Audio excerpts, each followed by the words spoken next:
While walking at the mall, a security guard came up to me and said, "Ma'am, is this child yours?"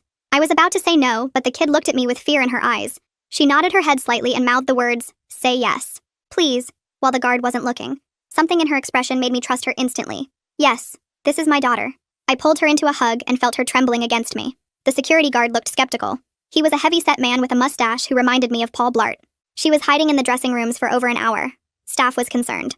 "I'm so sorry. We got separated and she must have gotten scared." I rubbed the girl's back trying to seem maternal. You know how kids are. He studied us both for a long moment. The girl buried her face in my shoulder and I could feel her heart racing against my chest. Finally, he nodded and walked away, but I noticed he spoke into his radio as he left. We didn't have much time. As soon as he turned the corner, I knelt down to the girl's level. She had dirty blonde hair in a messy ponytail, and her Pokemon Eevee t-shirt had stains on it. Dark circles under her eyes made her look older than she probably was. Her eyes kept darting around like she expected someone to jump out at any moment. "Are you safe?" I asked quietly. She shook her head. "There's someone who took my mom and I'm scared they'll take me too." My heart started racing, but I tried to stay calm for her. I took her hand and noticed how cold her fingers were. "Let's go somewhere with more people, okay?" I led her to the food court where it was crowded and we'd blend in better. The lunch rush meant every table was full and the noise would cover our conversation. I bought her a slice of pizza and a lemonade, then found us seats near the exit. She devoured the food like she hadn't eaten in days. "Who took your mom? What did they look like?" I kept my voice gentle while my eyes scanned every face that passed. She wiped her mouth with the back of her hand. "The man said he was a cop, but he wasn't a cop." My mom knew something was wrong. "How did she know?" I asked while watching a man in a maintenance uniform push a garbage cart past us. The girl took a sip of the lemonade I'd bought her. Her hands shook slightly as she held the cup. "She used to be a cop." She said his badge looked fake and his uniform was wrong. The shoulder patches were for a different county and his belt only had handcuffs. "What happened then?" I noticed the same security guard from earlier standing by the Panda Express watching us. We were shopping for my birthday when he approached us. My mom grabbed my hand really tight and started walking fast, but he followed. She made me go into the changing room at JCPenney and told me, "That man is not a cop. Do not let them grab you by any means." Then I heard yelling, and when I came out, she was gone. "When did this happen?" I was already pulling out my phone to call 911. 3 days ago." She looked down at her pizza crust. 3 days? Where have you been staying?" I tried to keep the shock out of my voice. "My mom's car. She taught me where she hid the spare key under the wheel well, but I ran out of the snacks she kept in there yesterday." The girl's eyes filled with tears, but she blinked them away like she was used to being strong. I was dialing 911 when she suddenly grabbed my arm. Her small fingers dug in with surprising strength. "He's here. The fake cop is here." My thumb froze over the call button.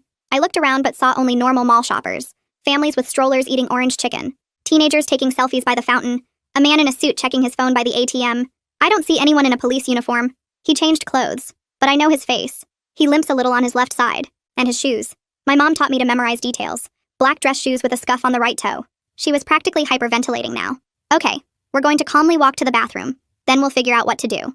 I abandoned the 911 call for the moment and grabbed her hand. We stood up trying to look casual. The girl stayed close to my side, using me as a shield from whoever she'd seen. The food court seemed bigger now and every face looked suspicious. We walked past the Chinese food place and I was just really confused. Just as we reached the hallway to the bathrooms, she tugged my hand and was shaking. "That's him. The man in the blue jacket by Subway," she whispered without looking. I glanced over and my blood went cold. I saw the man's profile and knew who that was without a doubt. No, it can't be. Are you absolutely sure?" My voice came out strangled. The girl peeked around me, then quickly hid again. "That's him. He's the one who took my mom. He had a partner too, a woman, but I didn't see her face." In my head I thought, "A woman? But that man is my husband." My whole body went cold and I grabbed the girl's hand tighter while pulling her into the bathroom. The heavy door swung shut behind us and I pushed her into the biggest stall at the end, while my hands shook so bad I could barely turn the lock. The girl pressed herself against the wall and watched me with those big scared eyes while I tried to process what I'd just seen.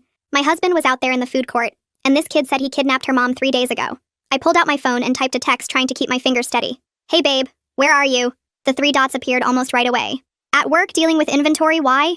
My stomach turned because I'd just seen him standing by the Subway in his blue jacket that he only wore on weekends. The girl tugged on my shirt and whispered that we needed to leave right now because he might have seen us. I cracked the stall door open and peeked out into the empty bathroom, then slowly opened the main door to look down the hallway. The security guard from earlier was walking toward the food court with his radio up to his mouth and I pulled back quickly. We couldn't go back that way and the girl was starting to shake again. I spotted a side exit door near the family bathroom that led to a service corridor and grabbed her hand. We slipped out fast and found ourselves in a white hallway that smelled like cleaning supplies with arrows pointing toward the parking garage. My sneakers squeaked on the waxed floor as we half ran past storage rooms and employee break areas. The girl stayed right beside me and kept looking back over her shoulder every few steps. We pushed through another heavy door and suddenly we were in the parking garage with the smell of exhaust and oil hitting us. I couldn't remember where I'd parked and started clicking my key fob while we walked between the rows of cars. Finally, I heard my Honda beep from 2 rows over and we rushed toward it. The girl climbed into the passenger seat and immediately ducked down below the window, while I started the engine with shaking hands. I sat there for a second, trying to decide if I should call 911 right now or drive somewhere safe first. The girl must have sensed my hesitation because she looked up at me and said, her mom always told her not to trust anyone in uniform unless you're absolutely sure they're real cops. She said it quietly, but firmly, like she was repeating something she'd been taught many times. That made sense considering what happened to her mom, and I realized my husband might have connections at the police department. He'd mentioned cop friends before, though I'd never met them, and now that seemed suspicious. I decided we needed more information before involving anyone official, so I put the car in reverse and started backing out. The girl sat up a little and mentioned that her mom's car was still somewhere in the mall parking lot, with important stuff hidden inside. She knew exactly which section because she'd been living in it for 3 days and memorized all the landmarks nearby. I drove slowly through the garage and out into the bright sunlight of the surface lot. We circled around to the other side of the mall near the old Sears entrance that had been closed for years. The girl pointed to a faded gray Honda Civic with a cracked windshield parked under a broken light pole. She directed me to the park a few spaces away so we wouldn't be obvious, then showed me exactly where her mom hid the spare key. It was magnetic and stuck up inside the rear wheel, well covered in road grime and rust. The girl knew right where to reach and pulled it out like she'd done it before. Inside, the car smelled stale and there were empty granola bar wrappers and juice boxes scattered on the back seat. The girl went straight to the glove compartment and pulled out a manila folder that was wedged behind the owner's manual. Inside was her mom's old police badge from when she worked for the county sheriff's department 5 years ago. There were also some photocopied case files about missing persons and fraud investigations, plus a gas station receipt with a partial license plate number scratched on it in pen. The girl explained that her mom had been investigating something on her own time before this happened. She'd overheard phone calls about people pretending to be cops and taking people who owed money or had warrants. The receipt was from the day before they got grabbed, and her mom must have seen something suspicious. I took pictures of everything with my phone, then put the folder back where we found it. We locked the car and put the key back in its hiding spot in case we needed it again. Back in my car, I finally accepted that we needed real police help, despite the risks of my husband having connections. I dialed 911, and when the operator answered, I tried to keep my voice calm while explaining that I had a child whose mother had been kidnapped 3 days ago. The operator asked a bunch of questions about where we were and if we were safe right now. She told us to come straight to the main precinct downtown and said she'd notify the desk sergeant we were coming. The drive took 20 minutes and the girl stayed quiet the whole time, just staring out the window. The police station was an old brick building with narrow windows and metal detectors at the entrance. Inside smelled like coffee and floor wax, and there were people sitting on benches looking tired and frustrated. I told the desk officer why we were there, and he made a call, then directed us to a conference room down the hall. A woman in a suit came in and introduced herself as someone who worked with child victims. She took the girl to another room to talk privately while a detective came to get my statement. I explained everything about finding the girl at the mall and what she'd told me about the fake cop who took her mom. I described seeing a suspicious man but didn't mention yet that it was my husband, because I needed to think about how to handle that. The detective took notes and said they'd pull the mall security footage to identify the suspect, while the girl worked with the specialist to provide more details. About 20 minutes later, a tall black man in a gray suit walked in carrying a thick folder and introduced himself as Detective Jamal Griffith. He had this calm way of moving that made me think he'd seen a lot of bad stuff but still cared about helping people. He sat down across from me and opened the folder, which had forms and photos inside. He asked me to go through everything again from the beginning and took notes on a yellow legal pad while I talked. When I got to the part about seeing the man at the mall, his pen stopped moving and he looked up at me. He asked specific questions about the man's height and build and the exact location where I saw him. I described the blue jacket and the limp and how the girl recognized him instantly. He pulled out a tablet and showed me security camera stills from different angles around the mall. The images were grainy, but you could make out people's faces if you looked close enough. He had me point out where we were sitting and which direction the man was facing. While we were going through the photos, a woman in a blazer knocked and came in saying she was from Child Protective Services. She started talking about emergency foster placement for the girl and paperwork that needed to be filed immediately. I felt my stomach drop thinking about the girl being sent to strangers after everything she'd been through. I told the CPS woman that the girl should have some say in what happens to her since she'd been so smart and brave through all this. The woman looked annoyed and said protocol was protocol, but Detective Griffith backed me up. He said the girl had shown remarkable judgment and deserved to be heard about her preferences. The CPS woman left to talk to the girl and came back 10 minutes later looking less rigid. She said the girl had asked if she could call me later and wanted me to be part of the process. Detective Griffith helped set up approved contact between us and gave me a special number to use. The CPS woman agreed I could be listed as a support person during the placement process. She had me fill out background check forms and emergency contact information. Detective Griffith went back to showing me photos from mall security and asked if anyone looked familiar or suspicious. He had dozens of images from different days and times all organized in a binder. I was looking through them when the girl came back into the room with the specialist. She stood next to me and started looking at the photos too. Then she pointed at one image and my whole body went cold.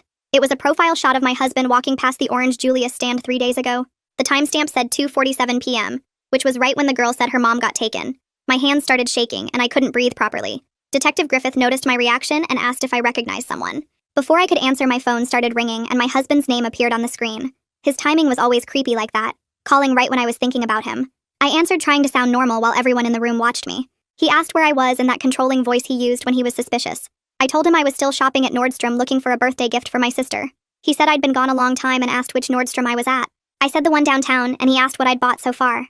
I made up something about looking at purses but not finding the right one yet. He kept pushing for details like what color and what brand and how much they cost. His voice got harder when I stayed vague, and he said he'd driven by the mall earlier and didn't see my car. I said I'd parked on the other side by Macy's because it was less crowded. He went quiet for a few seconds, then said, I better not be lying to him. After I hung up, my hands were shaking so bad I dropped the phone. Detective Griffith picked it up and looked at me with this understanding expression. I took a deep breath and told him the man in the photo might be my husband. He didn't act shocked or judge me, but immediately started asking practical questions. He wanted to know my husband's full name and date of birth and where he worked. He asked about our vehicles and if my husband had any law enforcement connections or training. I told him my husband used to work security at different places, but never stayed at one job long. Detective Griffith called someone and asked them to pull mall security footage from today and 3 days ago. He wanted every angle that showed the food court and the surrounding stores. Within an hour, they had a laptop set up showing different camera feeds. We watched my husband walking through the mall 3 days ago, with that slight limp on his left side. His black dress shoes were visible in one shot, and you could see the scuff on the right toe. The footage from today showed him in the blue jacket moving through the food court, right when we were there.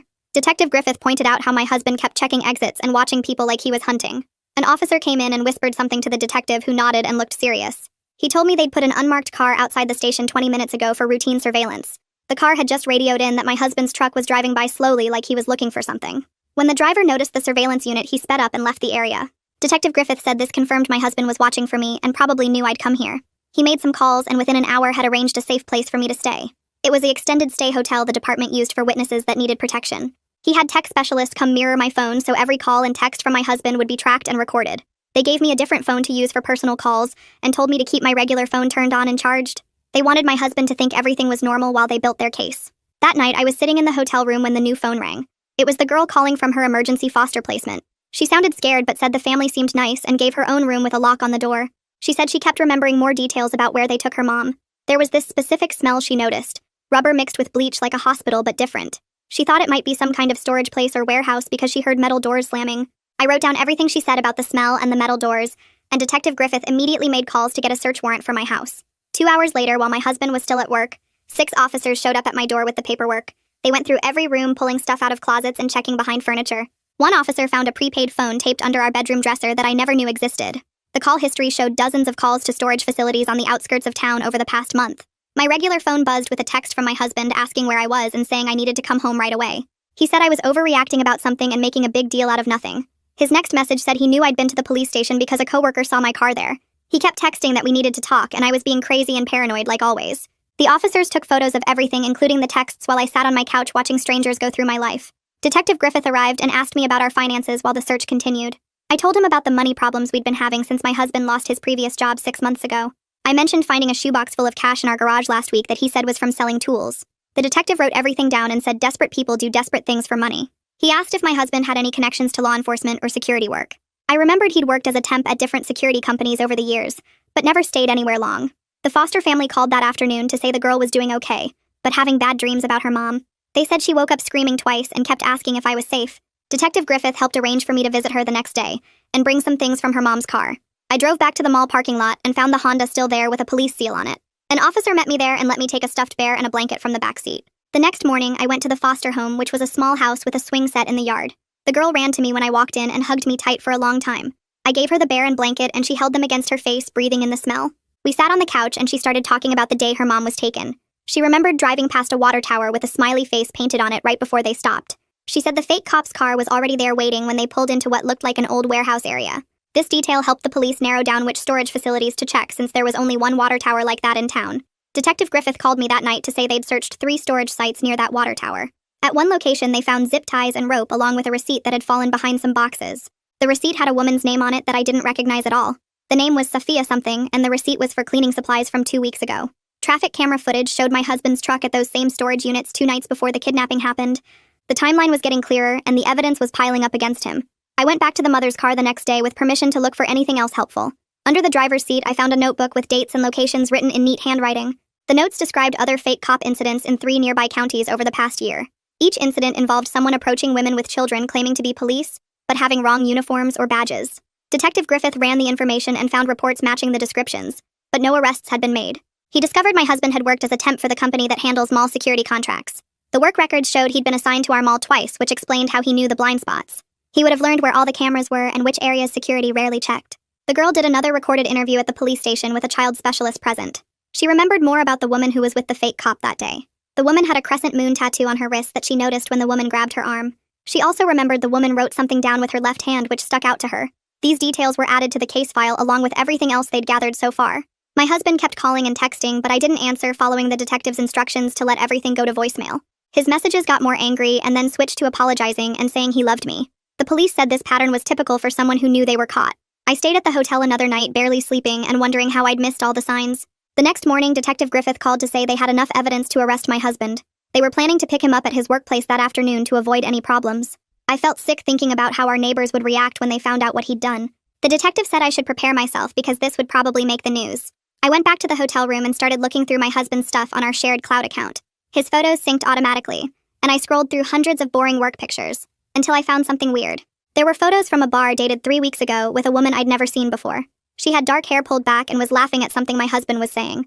In one photo, she was holding a drink and I could see her left wrist clearly. The crescent moon tattoo was right there, exactly like the girl had described. My hands shook as I screenshot everything and sent them to Detective Griffith's email. He called me back within minutes and said they'd identified her as Sophia Greer from DMV records. The police got a warrant for her apartment that same night, but when they arrived, she was already gone. The landlord let them in and the place was mostly empty except for some furniture and trash. The neighbors told officers they'd seen her loading boxes into a white van at 3 a.m. 2 days ago. One neighbor remembered the van had a dent in the back bumper and a parking sticker from the community college. Detective Griffith called me the next morning to warn me that my husband might try to come home. They had officers watching our house just in case he showed up. Sure enough, around noon he pulled into our driveway in his truck. The moment he saw the unmarked police cars, he threw the truck in reverse and took off down the street. Officers chased him on foot when he abandoned the truck and ran through the Johnsons' backyard. He jumped their fence and disappeared into the woods behind our neighborhood. The police searched for hours with dogs, but he knew those woods from years of jogging there. They found his footprints leading to the creek, but lost the trail after that. Detective Griffith said I couldn't go back to the hotel anymore since my husband might know about it. They moved me to a different safe house across town that afternoon. I packed my few things into garbage bags and left everything else behind. The new place was a small apartment above a dry cleaner with bars on the windows. The isolation hit me hard that first night when I realized I couldn't call anyone or go anywhere. I understood it was for safety, but the loneliness was crushing. 2 days later, the Financial Crimes Unit called with their findings about my husband's bank records. They'd found deposits from 3 different companies that turned out to be fronts for illegal skip tracing operations. These weren't real bounty hunters, but criminals who grabbed people for money without any legal authority. The payments went back 18 months and totaled over $40,000. My husband had been doing this for over a year, while I thought he was working overtime at his regular job. The girl called me that night from her foster placement, and she was crying so hard she couldn't breathe. Her foster mom got on the phone and said she'd been having nightmares and woke up screaming. I talked to the girl and helped her count to 10 slowly while taking deep breaths. We did the breathing exercises her mom had taught her until her crying slowed down. She kept saying she missed her mom and wanted to go home. I stayed on the phone for an hour until she finally fell asleep. Her foster mom thanked me and said the girl had been asking about me every day. 3 days after that, Detective Griffith called with news about Sophia's car. They'd found it abandoned in a parking garage downtown with the plates removed. The crime scene team found blood on the passenger seat that matched the mother's DNA from her medical records. The amount of blood suggested she'd been hurt, but probably not killed.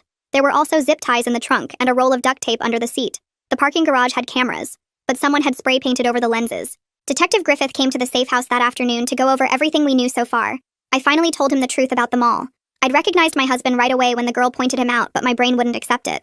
I kept thinking there had to be some mistake or explanation. The detective said denial was completely normal when someone you love turns out to be dangerous.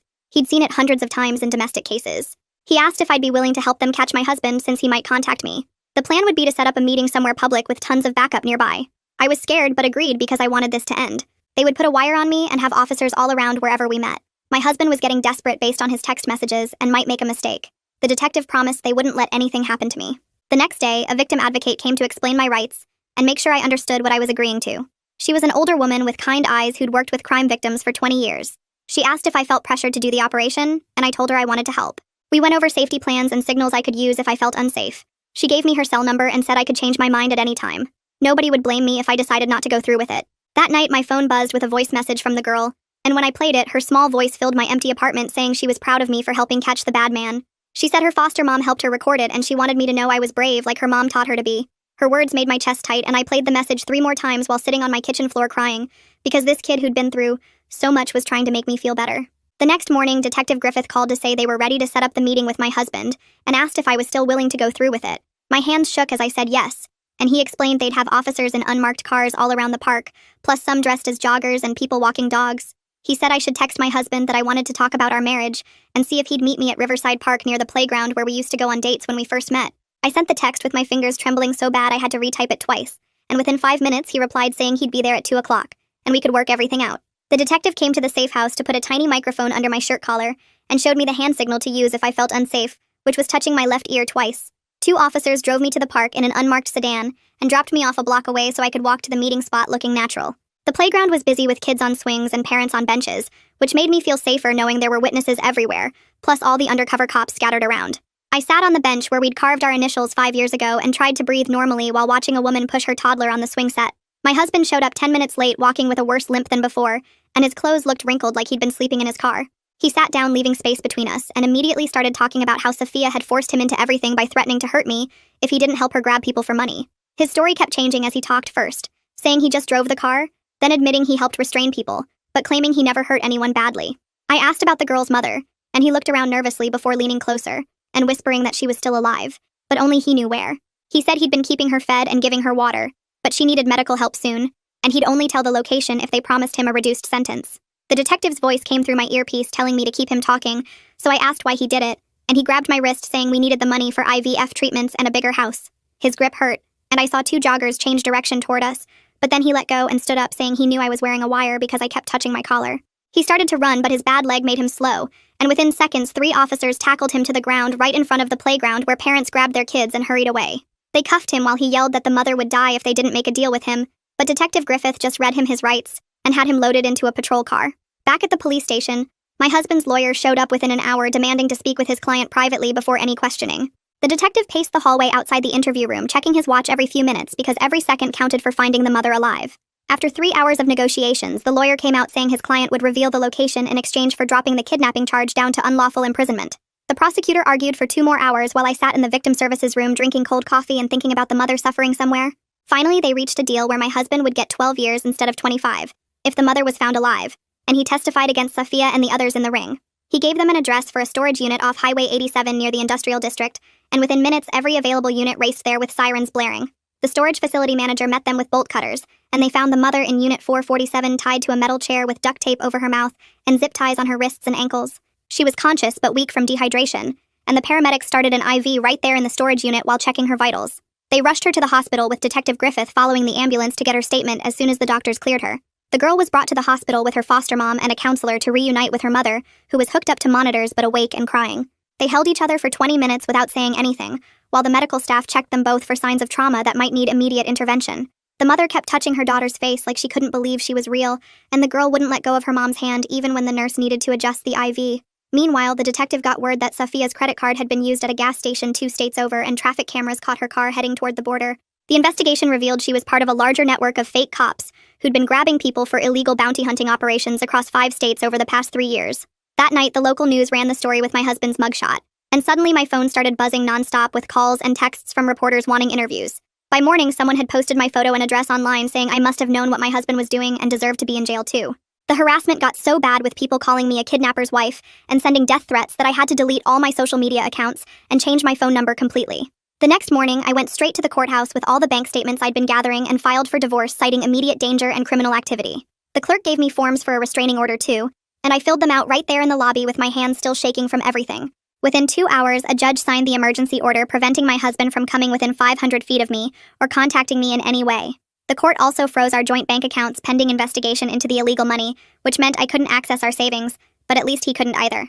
3 days later, my husband's lawyer called the prosecutor's office saying his client wanted to make a deal and would give up everyone involved in exchange for reduced charges. The prosecutor told me they met for 6 hours going back and forth on terms while my husband sat there in his orange jumpsuit looking smaller than I'd ever seen him. He agreed to testify against Sophia and 12 other people in the fake cop ring if they'd reduce his sentence from 25 years down to 15, with possibility of parole in 10. The deal made me sick, but Detective Griffith explained it was the only way to take down the whole operation and save other victims. Meanwhile, the mother was dealing with her own problems as the police department opened an internal investigation into her old cases, since she'd been a cop before. She had to sit through hours of questioning about whether she'd ever seen signs of this criminal ring during her time on the force. The investigators went through every arrest she'd made and every report she'd filed looking for connections, but she cooperated completely and answered everything. All she wanted was to focus on getting better and being there for her daughter who needed her more than ever after everything they'd been through. Social services finally approved the girl to go back home with her mom, but only under strict supervision with weekly check-ins and mandatory therapy sessions. They moved into a smaller apartment near the hospital where the mother could continue her physical therapy for the injuries from being tied up so long. The girl helped her mom with exercises every morning before school, and they started going to family counseling twice a week to work through the trauma together.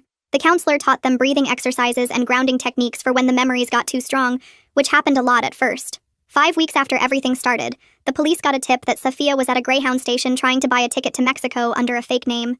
Security cameras showed her wearing a wig and sunglasses, but the crescent tattoo on her wrist gave her away when she handed over cash for the ticket.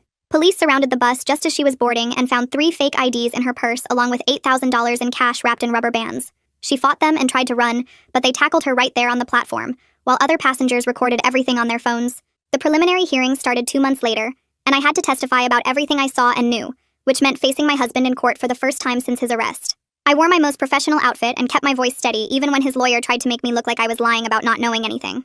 My husband sat at the defense table in a suit that didn't fit right anymore since he'd lost weight in jail and kept trying to catch my eye. I told the court about finding the money in our garage and seeing him at the mall with the girl, and how he'd lied about being at work that day. The prosecutor showed security footage and phone records that backed up everything I said while my husband just stared at his hands on the table. After my testimony, I was walking to the parking garage when my husband's mother grabbed my arm and begged me to visit him in jail. I pulled away and kept walking, but then my husband himself called out from where guards were leading him back to holding after the hearing. He said he was sorry, and that he never meant for any of this to happen, but his apology was all about how hard this was for him. He talked about his debts and his fear, and how Sophia had manipulated him, but never once mentioned the mother tied up in that storage unit, or the little girl hiding alone in a car for 3 days. I turned my back on him and walked away while he kept yelling that he loved me until the guards dragged him through the doors. Sophia's preliminary hearing was the next week, and her lawyer was much more aggressive than my husband's had been about attacking the evidence. He argued that the storage unit receipt could have been planted, and that the witness identifications were unreliable since the girl was traumatized and I was biased. The judge threw out 2 of the lesser charges for lack of direct evidence, but kept the kidnapping and conspiracy charges that could still get her 20 years. Sophia sat there the whole time with no expression on her face, like none of this mattered to her at all, which made me even angrier. After all the court stuff, I finally started seeing a therapist because I couldn't sleep and kept having panic attacks whenever I saw men who looked like my husband. The therapist's office had soft lighting and a white noise machine, but I still felt exposed talking about how stupid I felt for not knowing who I'd married. Some nights I'd wake up at 3 in the morning convinced I heard him trying to get in, even though I knew he was locked up. The therapist taught me to journal when I couldn't sleep, and slowly the nightmares started happening less often, though they never went away completely. The girl went back to the school a month after reuniting with her mom, but it was really hard for her to adjust to normal kid stuff again. Loud noises made her panic, and she couldn't handle being in crowded hallways between classes, so they gave her permission to leave 5 minutes early. Her teacher told me she was using the coping skills from therapy like counting to 10 and focusing on her breathing when things got overwhelming. She even started making friends with a quiet girl who sat with her at lunch and didn't ask questions about why she sometimes had to leave suddenly. Detective Griffith called me one afternoon while I was packing boxes in my bedroom and told me the girl's mother needed work. He knew someone at a security company downtown who was hiring for desk work and wondered if I could drive her to the interview since she still didn't have a car. I picked her up the next morning and she wore the only nice outfit she had left, a black blazer that hung loose on her frame after everything she'd been through. The security company was in a plain office building near the courthouse, and the manager seemed nice enough when he shook her hand. She got the job that same day, starting part-time at minimum wage, but it was something. 2 weeks later, the divorce papers finally came through and I signed them at my kitchen table without crying. The apartment I found across town was half the size of our old house, but the rent was cheap and the neighbors kept to themselves. I packed our wedding photos into a cardboard box and shoved it in the back of the closet where I wouldn't have to look at them. The china we got as wedding gifts went to Goodwill along with the matching towels and the stupid throw pillows he picked out. Moving day came and I loaded everything into a rental truck by myself because I didn't want anyone's pity or help. The new place smelled like fresh paint and had water stains on the ceiling, but it was mine alone. 3 months after everything happened, an envelope showed up at my new address with the girl's handwriting on it. Inside was an invitation to her birthday party, the one they'd been shopping for when everything went wrong. The party was at a park near their new apartment and only 5 kids showed up, but everyone seemed genuinely happy. The girl wore a new Pokemon shirt and her mom had made a homemade cake that leaned to one side. They sang happy birthday and the girl blew out her candles in one breath like she'd been practicing. When she hugged me goodbye, she whispered thank you, and I had to blink hard to keep from crying in front of everyone. A week later, another envelope arrived. This one from the state prison where my husband was being held. His handwriting looked shaky, and the letter went on for 3 pages about his gambling debts and how scared he'd been of the people he owed money to. He wrote about how Sophia had promised him quick cash and how he'd convinced himself nobody would really get hurt.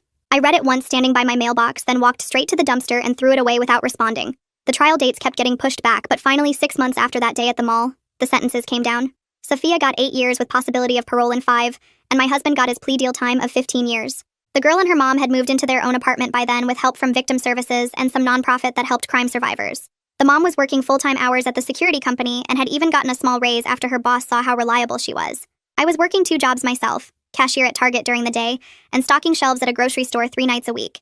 My back hurt constantly, and I fell asleep standing up sometimes, but the bills were getting paid without his income. The girl texted me pictures sometimes of her school projects or her cat they'd gotten from the shelter.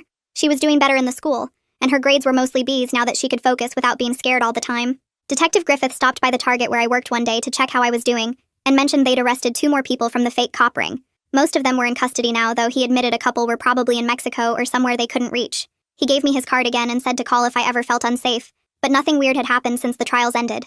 8 months after everything, I met someone at my second job who made me laugh for the first time in forever. He knew my whole story because everyone at work had gossiped about it, but he didn't treat me like I was broken or dangerous. We went for coffee after our shift one night and he listened without judging when I told him the parts the gossip had gotten wrong. He had his own messy divorce story and understood why I flinched when someone came up behind me too fast.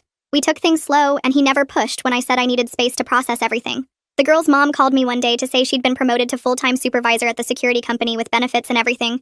Her voice sounded stronger than it had in months, and she invited me over to see their apartment now that they'd had time to really settle in. The girl had her own room with Pokemon posters and a desk where she did her homework every night without being asked. She showed me the certificate she'd won for a school writing contest where she wrote about what real bravery means. The essay was about her mom teaching her to memorize details and stay smart when you're scared, and how sometimes being brave means asking a stranger for help in a mall bathroom. We all had scars that would probably never completely go away, but we were building something new from what was left. Thanks for letting me wonder right alongside you. Definitely been something sharing these moments. Until next time. Like the video, it helps more than you think.